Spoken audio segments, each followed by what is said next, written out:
Напълно обзаведен тристаен апартамент в централна градска част. Намира се в един от най-предпочитаните за живеене райони на града с изключително удобна локация близо до Морската градина и улица Александровска.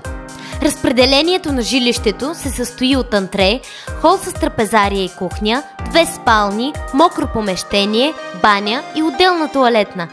Мокрото помещение е оборудвано с пералня и сушилня. Други допълнителни екстри и удобства са инфрачервено подово отопление с 4 независими зони, което е икономично и здравословно, 7-камерна дограма, строен стъклопакет и външни алуминиеви автоматични штори. Кухнята е напълно оборудвана с висок клас уреди. Апартаментът е напълно готов за нанасяне, обзаведен с стил и внимание към детайла.